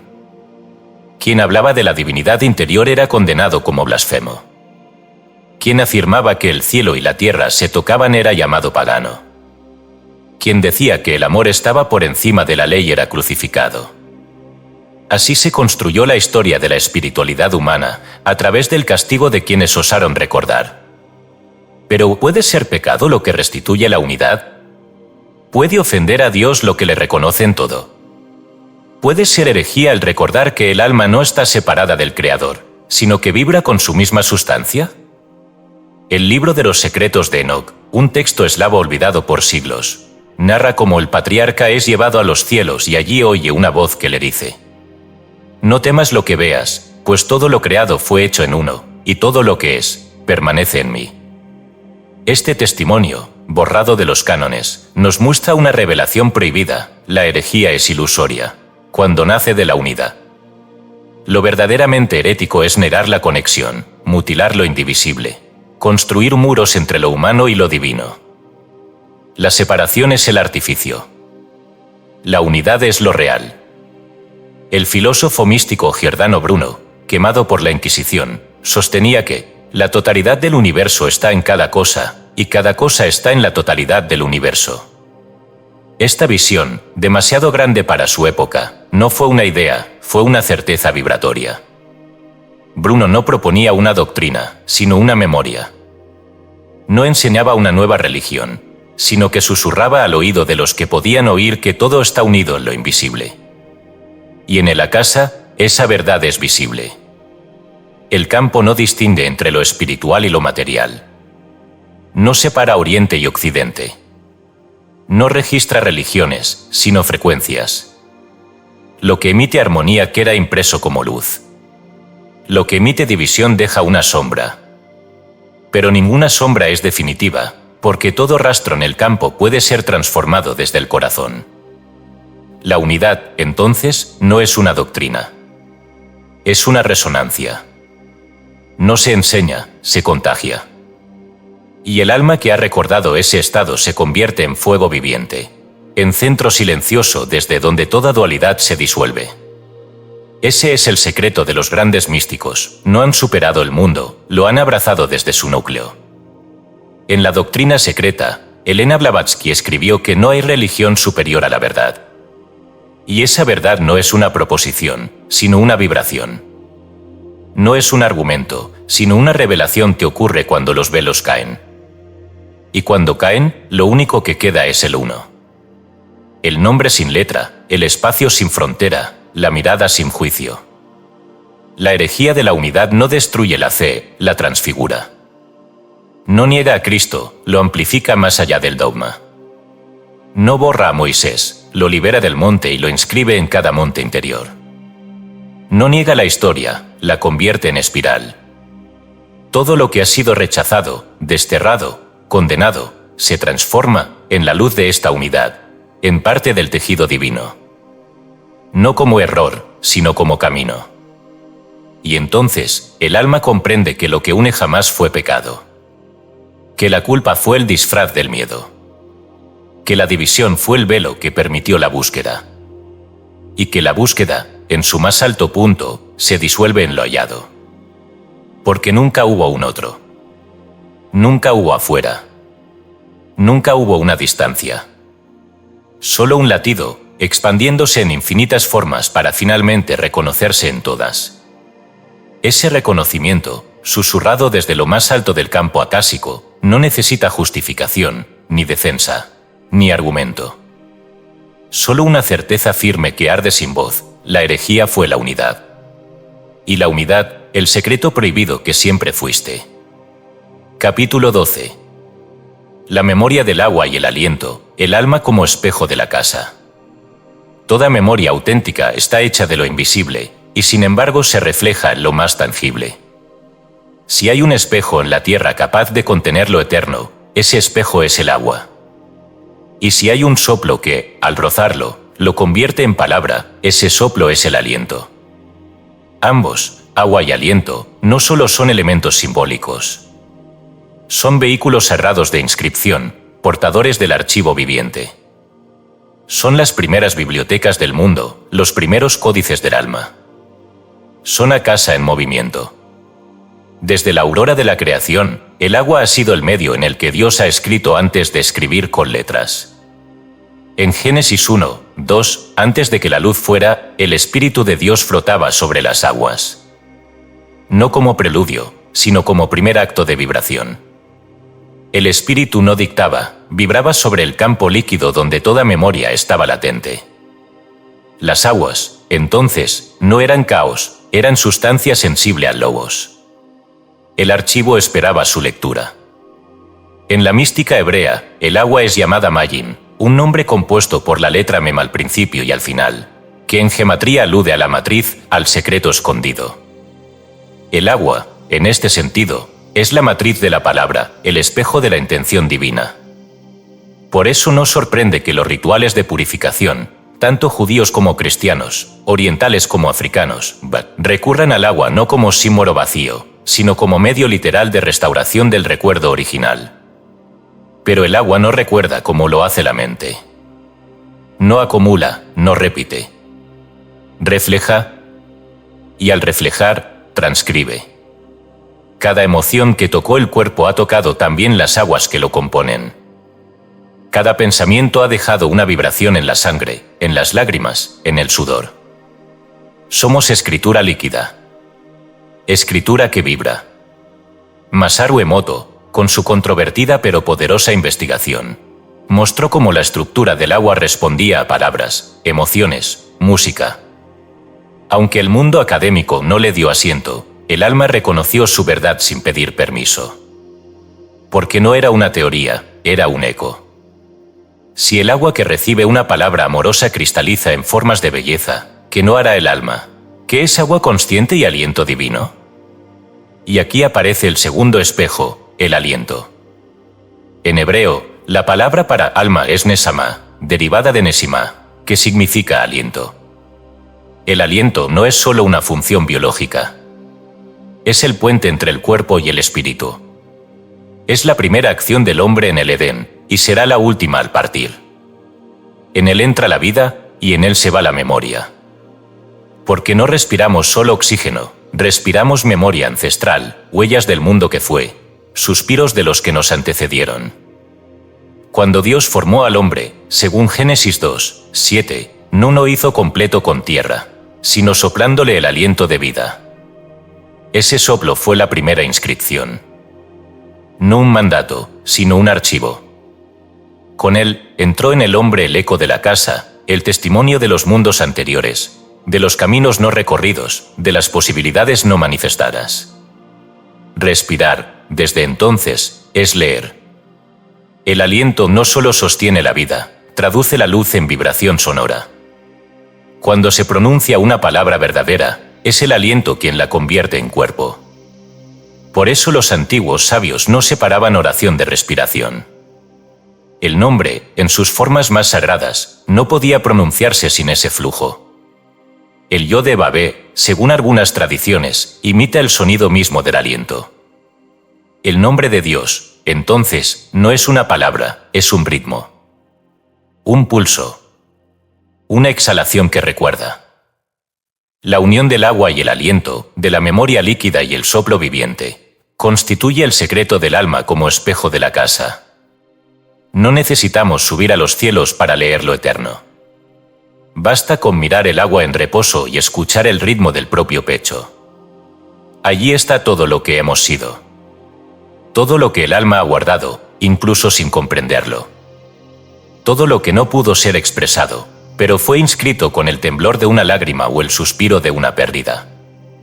En el Evangelio de los egipcios, un texto gnóstico raramente citado, se afirma: la verdad se revela en el soplo de los silencios y en el movimiento sin forma del agua. No es poesía. Es mística. Es tecnología espiritual olvidada. Es alquimia del alma que sabe que no hay archivo más fidedigno que el cuerpo viviente. Porque no solo tenemos alma, somos alma habitando un río. Y ese río recuerda. La tradición esenia afirmaba que todo cuerpo humano guarda dentro un lago invisible, y que este lago se agita o se aquieta según la pureza del pensamiento. No necesitaban satélites para saber que el alma se enturbia con el odio, o que se aclara con la compasión. Sabían que la casa, en su forma más accesible, vive como reflejo en nosotros. No todo lo que el alma ha vivido puede ser narrado. Algunas cosas solo pueden ser lloradas, suspiradas, soñadas. Porque su registro no fue mental, sino vibracional. No dejó una huella en la historia, sino en el campo sutil del ser. Y ese campo, hecho de agua y de aliento, sigue allí, esperando ser escuchado no con lógica, sino con presencia. Por eso los sabios antiguos no escribían tratados para explicar el alma. Escribían himnos. Cantaban salmos. Susurraban nombres. Respiraban oraciones. Porque sabían que el alma no responde a ideas, sino a frecuencias. Y que el verdadero recuerdo no es un dato, sino un estremecimiento. Un estremecimiento que, como el reflejo en el agua, no puede retenerse, pero deja su marca. El alma es, entonces, un espejo que no refleja el rostro, sino la eternidad. Agua viva atravesada por el aliento eterno del Uno. Biblioteca líquida. Cántaro del verbo. Templo sutil donde cada experiencia deja una nota, una vibración, un registro. Y quien aprende a leer en esa superficie ondulante, no necesita gurús, ni sistemas, ni doctrinas. Solo necesita quedarse quieto. Respirar. Escuchar. Y entonces recordar lo que ninguna voz ha dicho jamás, pero que siempre estuvo allí, dentro del agua. Dentro del aliento. Dentro de ti. Capítulo 13. Los ecos del futuro, cuando la profecía es el recuerdo de lo que aún no fue. El tiempo, tal como lo concebimos, es un relato sostenido por la memoria de los cuerpos y la carencia de los astros. Lo llamamos línea, lo sentimos secuencia, lo medimos como transcurrir. Pero hay lugares en el alma donde el tiempo no se mueve, sino que resuena. Lugares donde el futuro no está adelante, sino vibrando aquí, como un eco que aún no ha sido pronunciado, pero que ya busca quien lo escuche. La profecía no nace de una visión proyectada hacia adelante, sino de un oído que ha aprendido a recordar lo que aún no ha llegado. Porque el verdadero profeta no predice, recuerda lo que todavía no ha sucedido. En el acasa no hay pasado, presente ni futuro. Hay un campo donde todas las posibilidades existen simultáneamente, danzando como espectros luminosos, esperando el soplo que las elija, la conciencia que las active. En ese campo, el futuro ya es, aunque no esté manifestado. Por eso las almas sensibles, las que han afinado su vibración al silencio divino, no inventan visiones, acceden al archivo que aún no se ha abierto para los demás. Ven lo que no ha sido porque recuerdan lo que aún no se ha escrito en la historia, pero sí en el espíritu. Esta es la gran paradoja, el futuro no puede conocerse desde la mente, pero sí desde la memoria del alma. Porque el alma, a diferencia del intelecto, no está anclada a la cronología. Ella recuerda desde la totalidad. No piensa en años ni predice fechas. Sabe por resonancia. Y cuando habla, habla como si ya hubiera estado allí. Como si lo visto no fuera posibilidad, sino recuerdo. Así hablaban los profetas, no como adivinos, sino como testigos. No como anunciadores del destino, sino como lectores de un pergamino que ya fue escrito en la luz. El libro de Isaías contiene una frase que siempre desconcertó a los exégetas más ortodoxos. Acordaos de las cosas pasadas desde tiempos antiguos, porque yo soy Dios, que anuncio el fin desde el principio. Isaías 46, 9-10. No dice que Dios prevé el fin, sino que lo anuncia desde el principio. No porque sea una proyección, sino porque ambos, principio y fin, son un mismo punto vibratorio en el eterno ahora. Desde la visión acásica, profetizar es recorrer la curva del infinito y encontrar en un extremo el reflejo del otro. Es leer el final en la primera palabra y escuchar el principio en la última nota.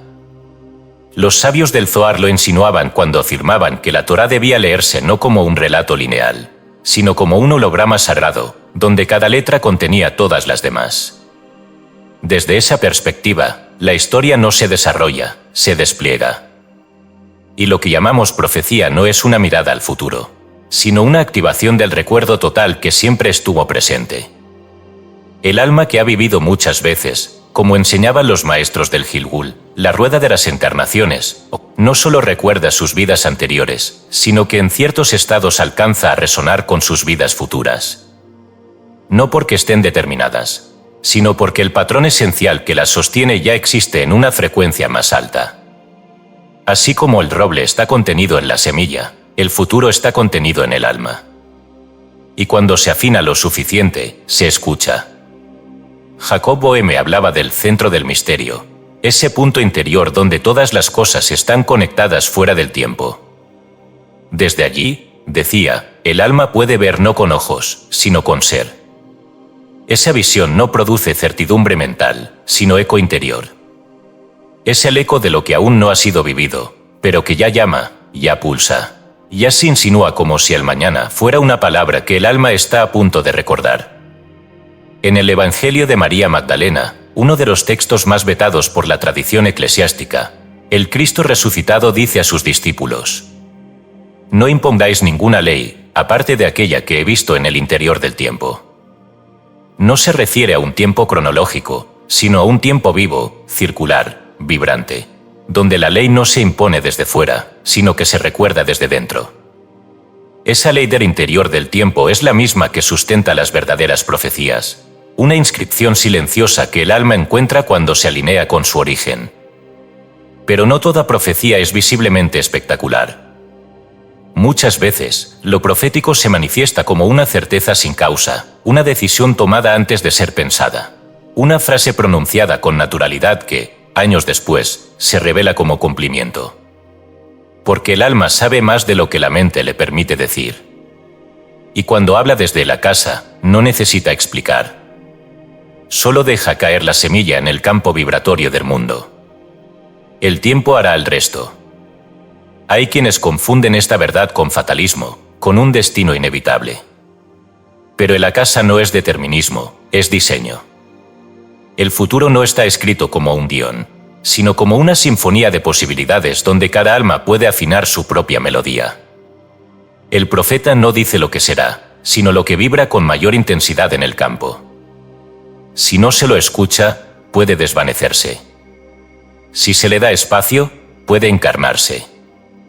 Rudolf Steiner, al hablar de la clarividencia moral, decía que el alma humana debía desarrollar la capacidad de percibir el germen futuro de su ser, no como idea, sino como realidad espiritual viva.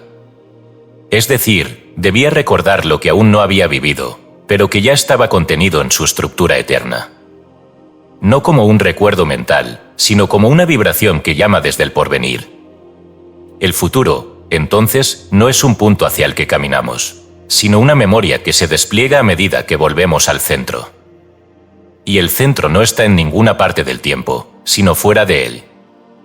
Por eso, los verdaderos profetas no predican con arrogancia, ni venden predicciones, ni manipulan el miedo. Simplemente comparten lo que han oído en el silencio más profundo, un eco que aún no fue pronunciado, pero que ya existe como certeza en el corazón del uno. Y quizás la pregunta no es qué pasará, sino si estamos dispuestos a recordar lo que nuestra alma ya sabe que vendrá. Capítulo 14. El pergamino que tú eres, el cuerpo como papiro sagrado del espíritu. No hay libro más antiguo que el cuerpo. Ninguna escritura más precisa. Ningún testimonio más fiel. El cuerpo no es un vehículo, ni un mero receptáculo del alma, es su expresión más íntima, su pergamino viviente.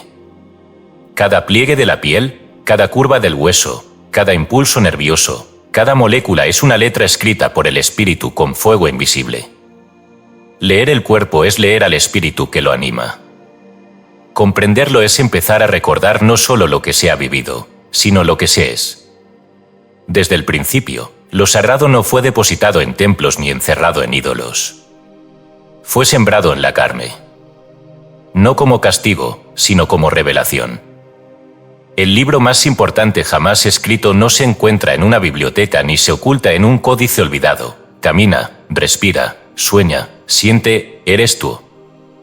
No existe alma que encarne sin imprimir en su forma física el eco de lo que ha sido, lo que ha aprendido, lo que aún no recuerda pero le pertenece. Todo está allí. Todo está escrito. La tradición hebrea lo intuyó cuando definió la palabra Adán, el primer hombre, no solo como nombre propio, sino como acróstico místico, Aleph por Adam, Dalet por David, Mem por Mashiach. La humanidad, desde su génesis hasta su redención, escrita como cuerpo. La sangre, los órganos, el rostro, la respiración, todo fue interpretado por los sabios como letras vivas. El cuerpo, en su estructura secreta, es un rollo sagrado que el alma va desenrollando vida tras vida. No es casual que la Torá, cuando es leída en las sinagogas, no se toque con las manos. Se usa un puntero llamado yad, mano, para respetar su santidad. ¿Y acaso el cuerpo humano, inscrito por el mismo verbo, no merece igual reverencia? ¿No es cada célula una palabra que el espíritu susurra al universo? ¿No es cada cicatriz un verso inscrito con tinta de experiencia? Los antiguos esenios enseñaban que el cuerpo es la Biblia silenciosa que el alma debe aprender a leer antes de morir. No hablaban de ascetismo, ni de castigo del cuerpo, sino de escucha profunda. Cada dolor no entendido, cada enfermedad no atendida, cada tensión sostenida en los músculos es una palabra que el alma ha olvidado, un mensaje que el espíritu intenta enviar desde dentro. El cuerpo no falla, refleja. No grita sin razón, revela. La ciencia, por su parte, comienza apenas a rozar los bordes de esta sabiduría. La epigenética demuestra que las experiencias no solo afectan la mente, sino que escriben sobre el cuerpo. El trauma, el amor, el miedo, la gratitud, dejan marcas. No metafóricas, sino biológicas. El cuerpo guarda memorias que no pasaron por la conciencia. Recuerda lo que tú has olvidado. Archiva lo que creíste superar. Conserva la historia de tus ancestros, no como idea, sino como código. Y sin embargo, lo que lleva impreso no es inmutable. El pergamino puede ser reescrito, la carne transfigurada. Porque el cuerpo no es cárcel del alma, es su manuscrito dinámico. Y cada respiración consciente, cada palabra amorosa, cada acto de presencia, corrige líneas, reordena versos, embellece la caligrafía del alma encarnada. Cristo, cuando curaba a los enfermos, no imponía milagros desde fuera. Leía el texto oculto del cuerpo y lo reescribía en armonía. Al paralítico le dice, levántate, toma tu lecho y anda. Pero la curación ocurre cuando la palabra toca el código que el alma había distorsionado. El cuerpo, al oír su verdadero nombre, recuerda cómo debe ser leído.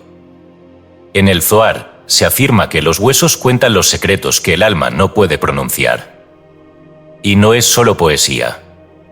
Es ley espiritual. Porque incluso después de la muerte, el cuerpo deja su eco. Los huesos guardan vibración. Por eso los profetas fueron enterrados con cuidado. Por eso los objetos de los justos, sus túnicas, sus cuerpos, fueron considerados reliquias. Porque el cuerpo no deja de ser sagrado con la muerte. Simplemente cambia de lector. El gnosticismo más puro hablaba del cuerpo como pleroma encarnado, plenitud que descendía voluntariamente al mundo para experimentar el olvido y desde allí recuperar la unidad. No como castigo, sino como juego divino. En el cuerpo, decía Valentín, se esconden las palabras que el Padre escribió antes del mundo. Y cada vida, cada experiencia, cada gozo y cada pérdida, es una línea más que se agrega al pergamino sagrado del ser. Hay quienes buscan fuera las señales. Quieren ver ángeles, escuchar voces, recibir mensajes. No saben que el mayor mensaje está en su columna vertebral, en la vibración de sus manos, en el pulso que late sin permiso. El cuerpo no necesita intermediarios. Solo necesita silencio y reverencia. Escucharlo es entrar al templo más profundo. La casa no está allá arriba. Está aquí, en tu postura al despertar, en la forma en que caminas, en la tensión de tu mandíbula cuando callas lo que debiste decir.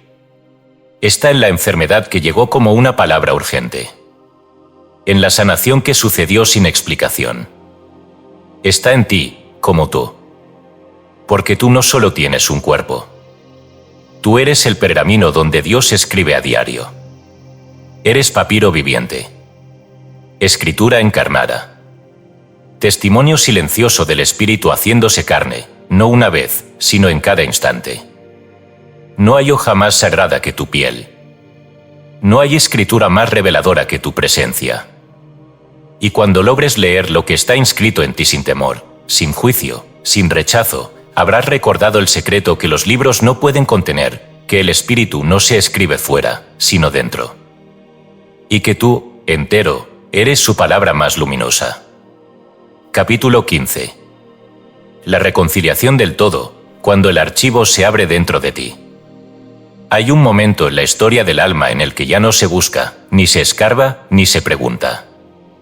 Un momento sin trompetas ni revelaciones espectaculares, donde no ocurre nada externo, y sin embargo todo cambia. No llega como visión ni como milagro, sino como un silencio profundo que lo llena todo. Es entonces cuando el archivo se abre, pero no en los cielos, ni en un plano oculto, ni en los libros sellados por ángeles. Se abre dentro de ti, como si cada célula comenzara a recordar el himno olvidado de su origen. No se trata de leer un registro, sino de ser leído desde el centro mismo del ser. Durante siglos, el alma ha creído que debía elevarse para alcanzar los secretos, que debía perfeccionarse, purificarse, merecer. Pero en la casa, el campo vivo de toda memoria, de todo diseño, no responde a méritos, sino resonancia. Y la resonancia sucede no cuando alcanzas algo, sino cuando dejas de estar dividido. Cuando ya no fragmentas tu luz y tu sombra. Cuando el juicio cesa. Cuando la separación que sostenías se disuelve sin lucha. Ahí ocurre lo impensable, la reconciliación del todo. La Cábala habla de este estado como yejida, la unidad suprema del alma, más allá del alma viviente, Nefes, más allá del espíritu, Ruaj, más allá incluso del alma divina, Nesama. Yejida no se alcanza, porque no está fuera, se revela cuando todo lo que no es tú ha sido abrazado y ya no necesita defenderse. Es entonces cuando el alma ya no sube ni baja, sino que se centra. Y ese centro, inefable e inmóvil, es donde el libro se abre sin que nadie lo toque. Pero ese libro no tiene palabras, ni visiones, ni símbolos. Es pura comprensión. Puro recuerdo. Puro asentimiento interno. No responde preguntas, las disuelve. Porque en su lectura silenciosa, el alma comprende que todo lo que buscaba ya le pertenecía, y que lo que consideraba errores, traumas, pérdidas o desvíos eran páginas necesarias de su diseño eterno. El archivo no acusa, reconcilia. En el libro de Enoc, ese patriarca transformado en testigo del cielo describe cómo, en una de sus visiones, contempló una sala de registros que no tenía techo ni fondo, y sin embargo todo estaba contenido allí. Esta imagen, que la tradición dejó en la sombra por su carácter inabarcable, no es más que un reflejo del alma reconciliada que accede al todo no como forma, sino como vibración totalizante. El verdadero archivo no se encuentra, se encarna.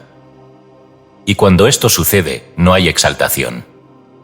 Hay humildad. No hay grandilocuencia, sino ternura. Porque el alma descubre que el cosmos entero estaba esperándola desde siempre. No como premio, sino como reflejo. En la casa, en ese instante, se convierte en un espejo donde ya no ves tu historia, sino al uno recordándose a través de ti. En el Corpus Hermeticum se afirma: todo cuanto ha sido, es y será, reposa en el pensamiento de Dios. Quien conoce su propio pensamiento ha comenzado a leer en el pensamiento divino. No dice quien conoce las leyes del universo ni quien accede a planos superiores, sino quien conoce su pensamiento. Porque la mente, cuando ya no es ruido, es también archivo. No en sus ideas, sino en su estructura.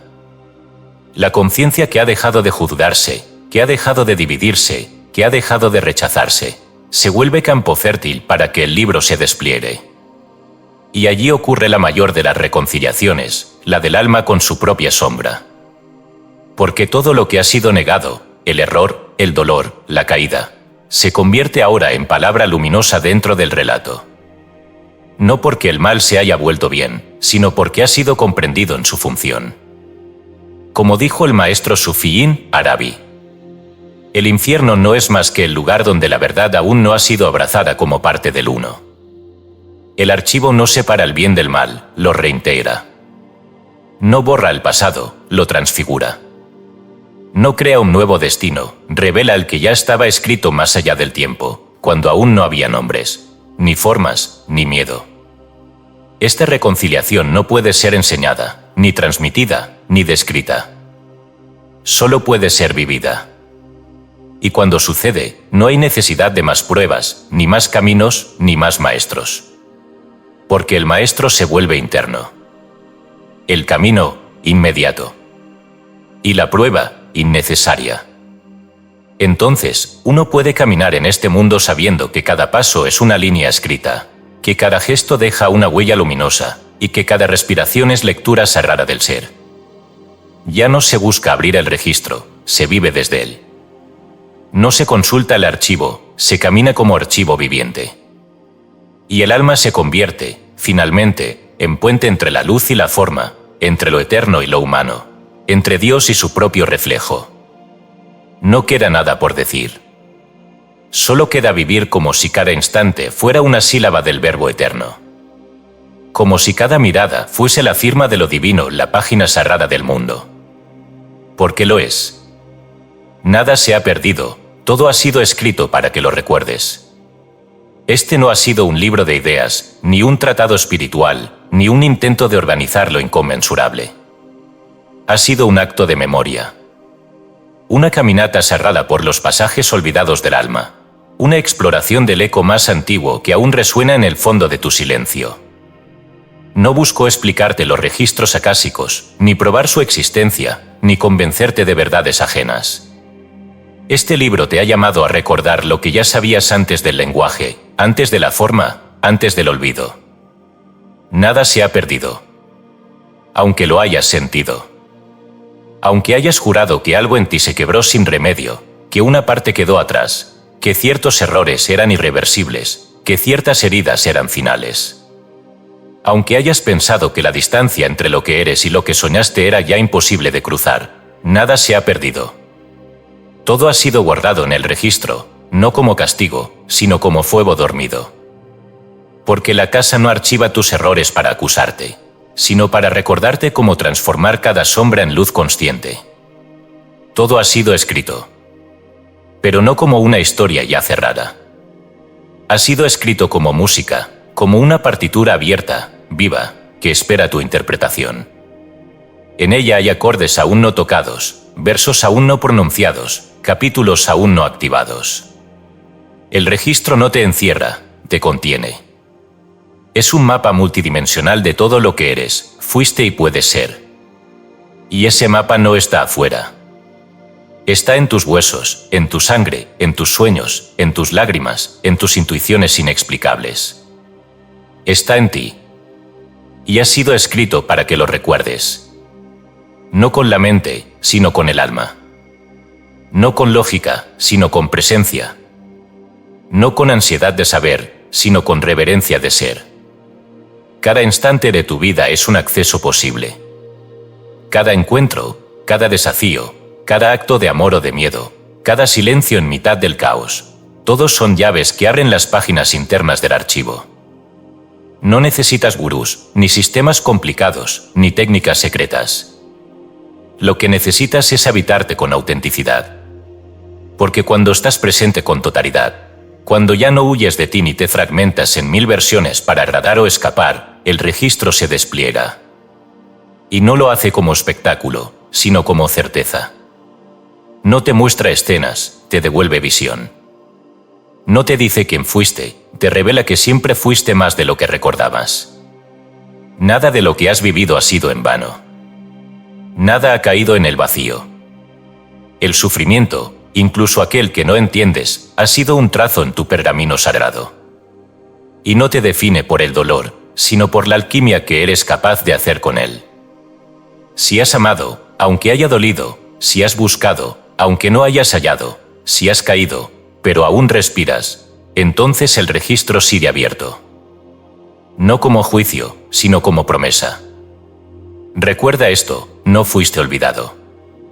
El universo no funciona como una máquina impersonal. Es una conciencia viva que te escucha desde dentro. Y todo lo que has pronunciado con el corazón ha sido guardado. Toda lágrima verdadera ha sido bebida por la luz. Todo deseo puro ha quedado grabado en las fibras del éter. No hay parte de ti que no haya sido vista. No hay gesto de compasión que no haya sido registrado con fuego sagrado. Nada se ha perdido. Porque Dios no olvida. Porque el Espíritu no desecha.